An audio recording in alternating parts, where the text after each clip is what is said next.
Welcome to HortTube. My name is Jim Putnam. In this video, I'm going to be talking about overwintering trees and shrubs and perennials in containers for the winter as it gets colder. This time of year, I tend to get more and more questions about this, so I know this is an important topic. I have a lot of experience with this. I've overwintered plants in garden centers to make sure that they're still retail quality in the spring. I owned a nursery, and my nursery did mostly starter plants, meaning rooted cuttings in 1-gallon pots that were very susceptible to winter damage. And then, of course, being a landscaper for the better part of 30 years, on and off, I know what plants can be planted in the ground and that kind of thing. That's going to be a separate video. I'm going to do a video next week on what you can continue to plant right into fall and winter. So be on the lookout for that one. But this is about overwintering plants in containers. Mostly outside, how you would go about that. I wanted to start, here's 3 different conifers right here. And so this will be kind of interesting right here. What I'm looking for in how I'm going to overwinter a plant is how cold hardy it is versus what zone that I'm in. So I am in zone 7. I'm in zone 7B, but let's just say I'm in zone 7. Okay, if you look at the U.S. horticultural zone map and find yourself, just Google U.S. horticultural zone map if you don't know your horticultural zone. This will help you a lot. I'm in zone 7. This Forever Goldie arborvitae right here, which I've covered in a video, is actually hardy up to zone 5. And so there's a 2-zone difference between the maximum cold hardiness of this plant in my area. I can really just leave this plant outside, and I can leave it in a container. I can use it in a decorative pot, and that's exactly what I'm going to do with this in the next couple weeks on my front porch out here. This is going to be a decorative plant for the winter, and I'm not going to worry about it because it's a plant that's hardy 2 zones colder than I'm at. Okay, this is a Carolina Sapphire Arizona Cypress. It's hardy into zone 6, and I'm in zone 7. For the most part, this plant's probably going to be fine in a container outside with me not having to worry about it a whole lot. Where I would actually worry about this plant is if it was going to stay, we're going to get some sustained cold or maybe cold below 20 or 15 degrees, something like that. Because I'm in zone 7, our average low temperature here is somewhere around 0 to 5 degrees actually, is our historic average low. This zone 6 plant in a container, keep in mind the roots are above the ground in a container. So the roots are exposed to the air temperature. The top of the plant has no problem with 15 degrees at all, but somewhere probably around 15 degrees or so, the roots are going to be badly damaged on this plant. So that's the thing I'm going to keep an eye out for. I'm actually going to leave this thing outside for the winter. Not going to worry about it unless I see really, I would say, abnormally cold weather. At that point, I'm going to protect it. I'm going to pile leaves up around it or something like that. I'll talk more about that in a minute. Okay, this is a mood ring podocarpus. I've got a 2-minute video on this one coming out pretty soon. This is a zone 7 plant, and I'm in zone 7. This plant right here is definitely going to be more susceptible to cold damage, being right in my zone. And if I had this in a nursery, this would be going in a cold frame for the winter. This I would put pot to pot in a nursery and probably not cover. This I would put pot to pot and be ready to put some sort of cotton cover over it. This right here would just go right in a cold frame for me. And so that's how I would handle that. Okay, I get these questions all the time about, should it go in the garage for the winter? Nothing can go in your garage for the winter and stay there the whole winter. That's just not, unfortunately, overwintering shrubs and trees in containers requires you to put some extra work into it throughout the winter. The plants need to stay as cold as they can possibly tolerate without being damaged for the winter. And so that means that there's a good portion of the winter that the plants can just stay outside, be in the sunlight, and have the air dry them out, because they do need to dry out during the winter. We need to keep them moist, but they do need to dry out occasionally. Otherwise, the soil, if you have the same moisture in the soil all winter long, they can get kind of funky. So there's no possibility of just putting them in something and being done with it. I spent all the years I was in the nursery business, I'd spend on the phone with other nurserymen talking about, what are you going to do? What are you going to do? We make plans and adjustments based on the weather. I'd really like to leave them outside. It's supposed to be 29 degrees tonight here. Everybody's probably in a panic about what to do with their pots and trees and shrubs. I'm going to do nothing with any of them. I don't even put them pot to pot. I need them to go dormant. This is a very important component of this. The plants need to be dormant. If I protect them at 29 degrees and I protect them, let's say down to 25, and I just keep protecting them and protecting them, when the real cold comes, the plant actually hasn't gone dormant. And so then it gets really, really damaged. And so this 29 degrees to me is a blessing. Okay, and I know 29 doesn't sound cold at all to you, you folks well up in the north, but we have plants that can be, harmed with temperatures not much colder than that in containers. I need them to go dormant. So this 29 is perfect. We've had years where we just stay warm, and then we go right to serious cold. In like our first freeze is in the teens. That's really bad for your plants. So I look forward to this 29. I'd like to get several more nights in the upper 20s. And then from there, as temperatures drop, I'll have these plants dormant, and then I can store them appropriately. Like I say, this right here would get real protection. Something that's only hardy into my zone. This will get minimal protection, and this will get no protection. So the next thing I'll talk about is things that are flowering. These camellias happen to be flowering right now.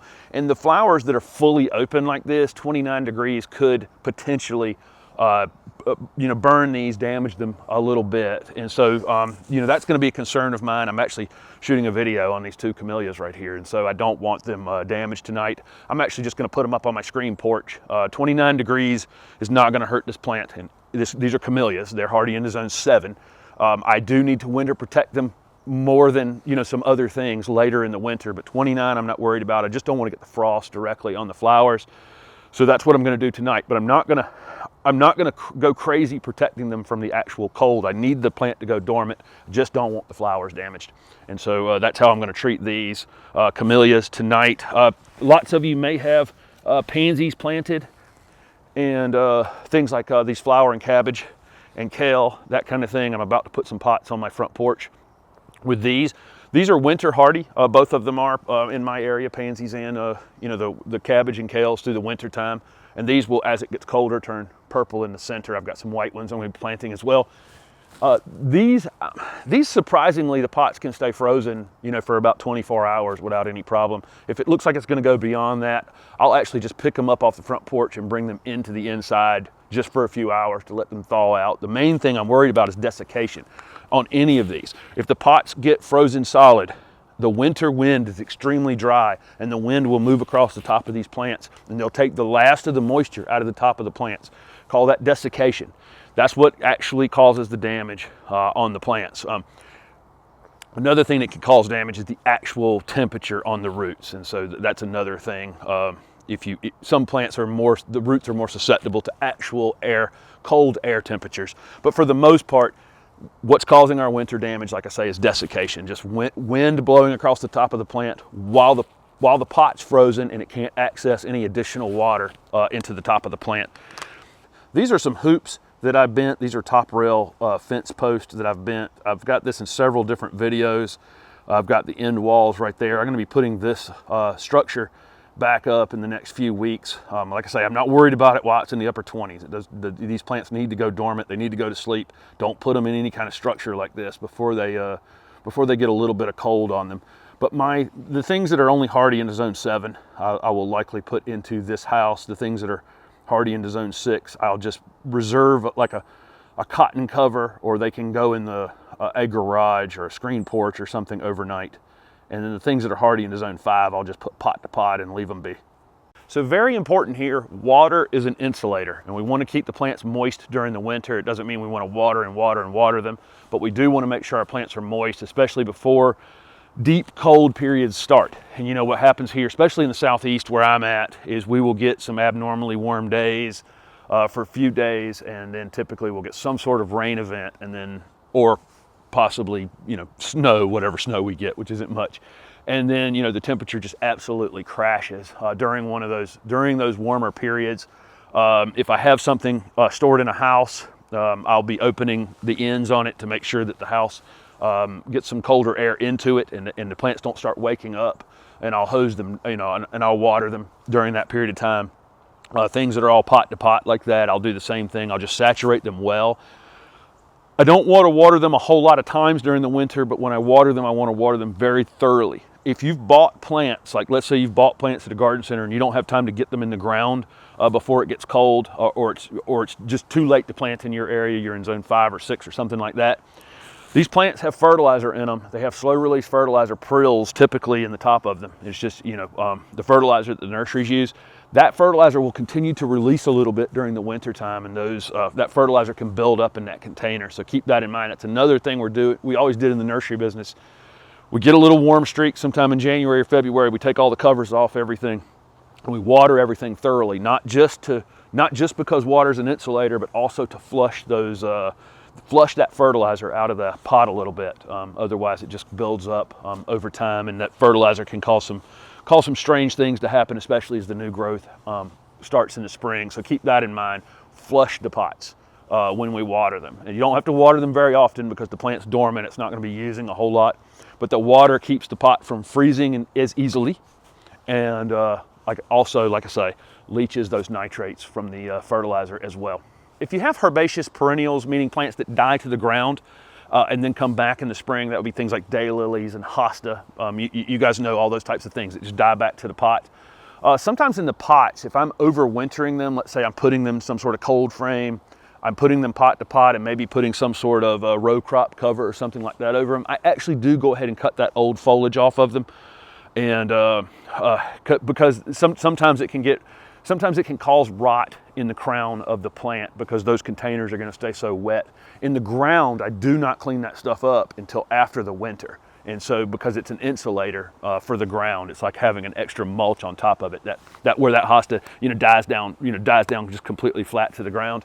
But like I say, in a container, I frequently will go in and clean those things up just to make sure the crown of the plant where it's below the soil can breathe during the winter time and not overwater them. Keep in mind, rodents can be a serious issue when you're overwintering plants. I'm going to put, like I say, let's go back through this real quick.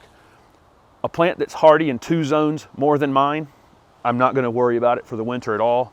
A plant that's hardy into zone 6, I'm going to end up putting it, or 1 zone more than me, I'm going to just put it pot to pot like this someplace. Just what I call pot tight. I'm going to water it occasionally. If we get abnormal cold, cold that's beyond or an extended period of time of cold, I might take these zone 6 things and throw some sort of cotton cover over them, which could be a sheet, would be totally fine. And then the things that are only hardy into my zone are going into that plastic house, which will be white plastic. I didn't say that over there. Do not use clear plastic. Clear plastic will create growth on your plants. It'll keep the greenhouse way too warm. So white plastic, you can find at any box store.